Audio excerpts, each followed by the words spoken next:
This is Ray Varner, class of 2010, with the Living Legacies Oral History Program, the Women of Randolph-Macon Oral History Program in Burke, Virginia, on August 10th, 2011. With me today is Cheryl Woolfolk, Kfuri. Okay, Cheryl. So the first question I'll ask you is, where did you grow up? I grew up in Newport News, Virginia. Where did you go to high school? I actually graduated from Minchville High School, but had spent all my prior years at Ferguson High School. But as a result of busing, I ended up graduating from Minchville High School. Okay. And those were public schools, so they were... Yes, they were public schools. Okay, so it was men and women? Sorry? It was co-ed? Yes. Okay, yeah. They were co-ed. So how did you first hear about Randolph-Macon College? I heard about Randolph-Macon through another Ferguson classmate, Lou Ann Davis, who was in the first class of women at Randolph-Macon, who had mentioned to me that she was going to be going to Randolph-Macon. So when I went on my college tour, Randolph-Macon was one of the schools I visited. Do you remember that visit? I remember it very well. I went on the tour with my mother, and we visited most of the schools in the state of Virginia. And I was very impressed with the dean of admissions at the time. I'm not sure that was his actual title at that point in time, but his name was Deal Tompkins. And he basically interviewed me and showed me around the school and made me believe that if I applied, I would get accepted. Well, what did you think of the campus? I thought it was very pretty. I had my heart set on going to the University of Virginia, but my parents were not in favor of that. They thought it was an extremely large school, and that perhaps that wasn't the right environment for me. So I was starting my college tour with that in mind. And of all the schools that we visited, I really liked Randolph-Macon. I really liked the idea that it was just turning co-ed, that there would be few women. Indeed, when I first went on my interview, I understood that there were going to be something like 700 men and 100 women, which the odds were very attractive to me. I also understood that the college would never have an enrollment any larger than 1,000. So that small, unique nature, together with the attention I thought I would get from my professors, and having real professors versus graduate students, was very appealing to me. Yeah, so you mentioned that you liked the fact that women were just allowed to into the college. So can you talk more about that, other than just like ratios? Well, I thought it was interesting. I thought it was interesting to be a pioneer, to be one of few, if you will. That made me feel that the women that were accepted were more carefully selected, and I thought that was an important feature of the whole admissions process. Okay. Do you remember arriving on campus as a freshman? Oh, absolutely. I prior to actually going to Randolph-Macon my first day, I had been in conversations with Gay Cowling in the class ahead of us, and she was supposed to be my roommate. And we had exchanged phone calls, and she had told me about her room and the color scheme of her room, and I had tried to coordinate my things to go with her things in terms of bedspread and things like that. And so the first day I arrived, I standing in line, and I get this room number, and I said, well, that's not what Gay had told me. And I found out later that father had been convinced to allow her to have a single room. So she had this big, beautiful corner room in Mary Branch dormitory. And I and my new roommate, who was Honora Louise Bush, better known as Noni, we found ourselves as roommates in the smallest room on the hall that used to be where the maids kept all their cleaning products. That had been turned into a dorm room for Noni and me. Noni also had expected to have a different roommate who subsequently got a single room also. So the two of us were thrown together in this tiny room, and I'll never forget it. Did you get along with Noni? Oh, we were roommates almost the entire time when we were at Randolph-Macon. I believe during one semester, perhaps two, I can't remember correctly, she moved to what at the time was called New Dorm, which was a brand new dormitory and had air conditioning. Mary Branch did not have air conditioning, and she, wanted to live in a more modern facility. But she eventually returned to Mary Branch. So that was the reason why you didn't live together, because she wanted to live in the air-conditioned dorm? Yep. Okay. She mentioned that it might have been your suggestion that you two find different roommates for that year. But I don't know if you remember that. But I don't recall it that way, but that's fine. That's what Noni recalls. I was just letting you know. Do you remember what the food was like while you were there at Randolph-Macon? Yes, I remember it. It wasn't. We knew it was okay. I wouldn't say it was anything gourmet. I do remember on Sundays they gave us steak, and that was, a big event. I think the meals probably I liked the most were breakfast. They had this great coffee cake, which was delicious, and I think that's probably what I most remember about the cafeteria. All right. Can you tell me about your social life while you were at Randolph-Macon? Well, I enjoyed the activities that were available to us. As far as extracurricular activities, I didn't really participate in anything like that because I worked. I worked at a warehouse outside the city of Ashland. It was owned by a company called Best Products, which I believe doesn't exist any longer, but basically they were a mail order catalog business. And I worked in their warehouse every day after school, basically putting the orders together and packing them so they could be shipped. On Sundays I worked in a nursery at one of the local churches. So you mentioned that you enjoyed the activities that they provided. What were the activities that were provided? Well, the usual stuff, dances, parties, those kinds of things.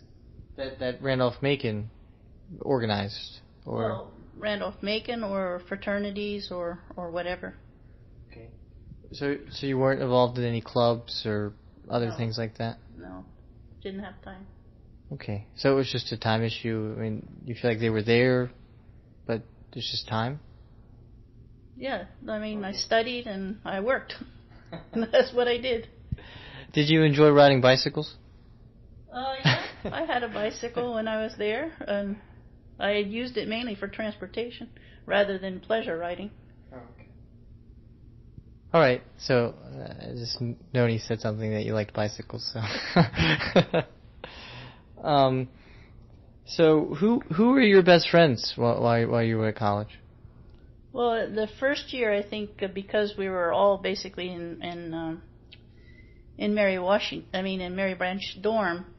The dorm had 3 different north, middle, and south, and we were all in one branch. And I would say most of the people that were on my floor became, my good friends just by being together in Mary Branch.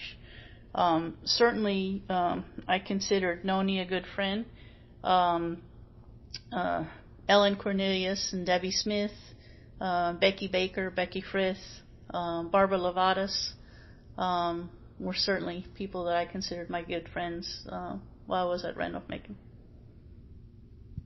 So, did you stay together throughout the time? Did everyone kind of live in the same dorm throughout? Pretty much, but a lot of people did move over to new dorm, and some of those people did not graduate from Randolph-Macon. Becky Frith, for instance, transferred to William and Mary. So, yeah, pretty much, I guess. Do you remember, did you attend the big social events like Homecoming and Hampton-Sydney and those kind of things? Oh, absolutely. So what was the Hampton-Sydney games like? A lot of yelling. I remember always rooting strenuously and for any sports event at Randolph-Macon. I thoroughly enjoyed going to sports events. I still do. And yelling my head off for the home team. What was it? Was it pretty tame, the things that you would yell, or especially during Hampton-Sydney, the games? Or, I mean, do you feel like... I guess what I'm trying to ask is that, was it elevated for Hampton-Sydney, obviously? I would say that I probably yelled excessively for any sports event. Okay. All right. And I don't think I distinguished myself, more for Hampton-Sydney versus other schools. Certainly, I appreciated the rivalry between the two institutions, and that made it more exciting because we tend to have larger crowds that would come to those games versus crowds for some of the less well-known schools, if you will, or the schools that we were less competitive with. Did you attend Camptown? Oh, sure, absolutely. What was that like? You couldn't go to Randolph-Macon if you didn't go to Camptown races. Again, it was a lot of fun. It was, one big party, and I enjoyed watching the horse races and watching the people. So there were horse races when yes, you were... there were at that time. There were real horse races.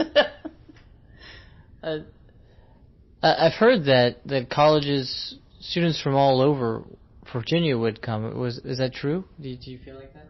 Well, I mainly stayed together with the Randolph-Macon crowd, so I couldn't tell you, where the other people came, but certainly the crowd was large, and Camptown races were very well known in the area. So it wouldn't surprise me if students came from other colleges around to go to Camptown races. Do you remember? Were you there? Was the old gym still there while you attended school? Yes, it was still there.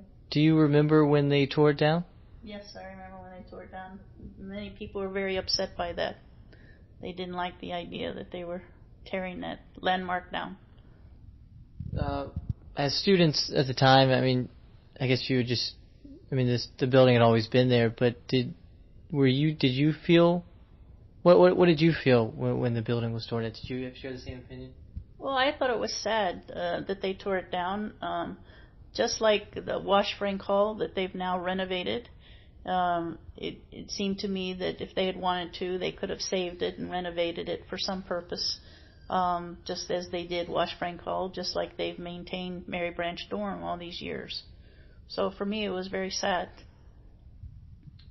So, I guess they built the campus center, not really in the place, but, sort of close, I guess, across the fountain. So what did you think of the campus center when it was built? It was a nice facility, but it was very modern, and that came almost, a later time in my, while I was at Randolph-Macon, so it didn't really, it didn't mean that much to me, like the old buildings had meant to me.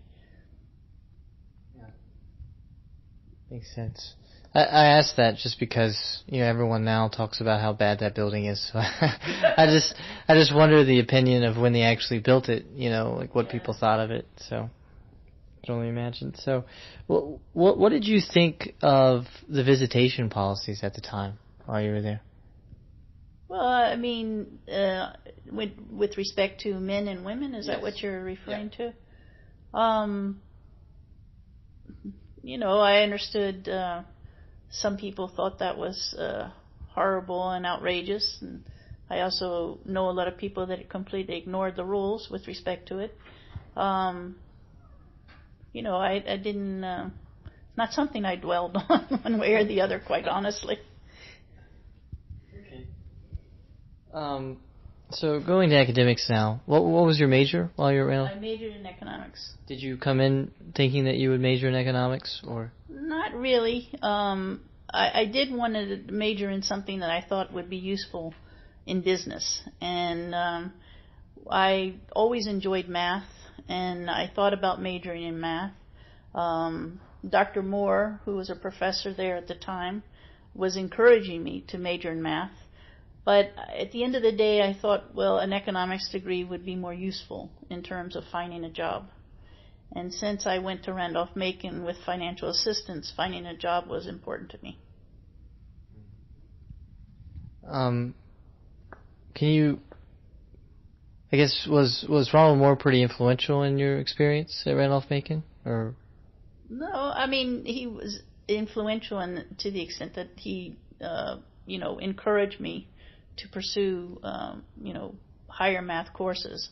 And I did take all the math courses that were available to me, except for the final few to get the major.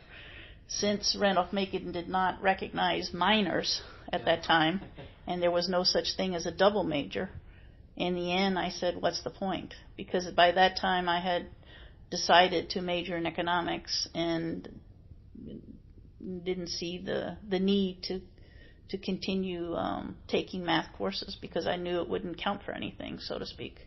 Who were the professors that you feel like were influential? Well, I wouldn't say the professors were influential in my life at Randolph-Macon as much as Mrs. Shackelford, who was our house mother at Mary Branch. Mm-hmm. But professor-wise, Dr. Baskins, of course, was head of the economics department at that time, and working with him was Ed Schmidt, and of course I had classes with both of them, and I considered Dr. Baskin my advisor because I was an economics major. So can you tell me more about Mrs. Shackelford? Mrs. Shackelford was the house mother, as I mentioned, at Mary Branch dorm. And she was the most gracious lady I've ever met in my life. She taught me so many life's lessons while I was there, putting things in perspective. She was always a person that the girls could go to, I should say the women could go to, for about anything. She was very open and willing to listen to whatever the issues were, academic or otherwise, and was extremely supportive of all the women that lived at Mary Branch dorm. She kept coffee brewing constantly. Her door was always open, so you could always slip in and have a cup of coffee with her, or just have a cup of coffee, take it to your room, whatever. And I think that she, made a great impression on me, and I stayed in touch with her up until her death. And when I donate money to Randolph-Macon, I always donate it in her memory. So you were in Mary Branch all 4 years, right? Yes, I was. So I guess she was the house mother the entire time as well? Yes, she was. So, sorry to switch topics on you so much, but what were the important classes, do you feel like, that really stood out in your experience? Well, I really enjoyed all my math classes, to be honest with you. I loved taking those math classes, and Of course, I enjoyed my economics classes. My accounting class was a challenge, but I think I was able to master that. So those are all of my major and math related classes, I would say, were the classes that most stood out for me. The other classes I took were basically either requirements, that you had to take, or extra classes to fill up your schedule, so to speak. So, what did you do after graduation? Well, I applied and got accepted at graduate school, and I went to the University of South Carolina in a very specialized program. Again, it was a brand new program, which appeals to me. I like being a pioneer. It's called, at the time, it's since changed names, but it was a Master's in International Business Studies. And since they didn't have the equivalent program in the state of Virginia, I was able to go to South Carolina and pay in-state tuition. So that was extremely beneficial to me. And especially since I didn't have to pay back my loans, I could defer all of those while I went to graduate school. As part of this graduate program, I did an internship in Belgium. When I graduated from graduate school, I got a job in New York, working for the Foreign Credit Insurance Association. I subsequently got married and moved to California. Lived in San Francisco, and worked at a company called ITEL Corporation. Then my husband was transferred to Sao Paulo, so I moved to Sao Paulo, worked as an auditor for Deloitte Haskins and Sells, and then was hired by Crocker National Bank, which was a bank headquartered in San Francisco. Crocker National Bank was acquired by Midland Bank, so I became a Midland Bank employee and was transferred to Buenos Aires, Argentina.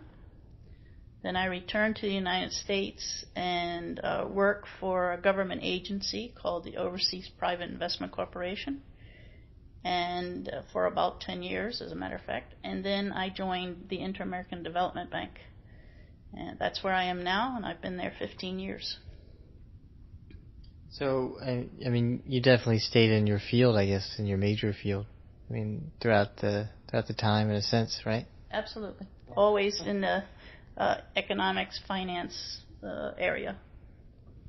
And my whole career has basically been involved in Latin America. Did you take any languages while you were at Randolph-Macon? French.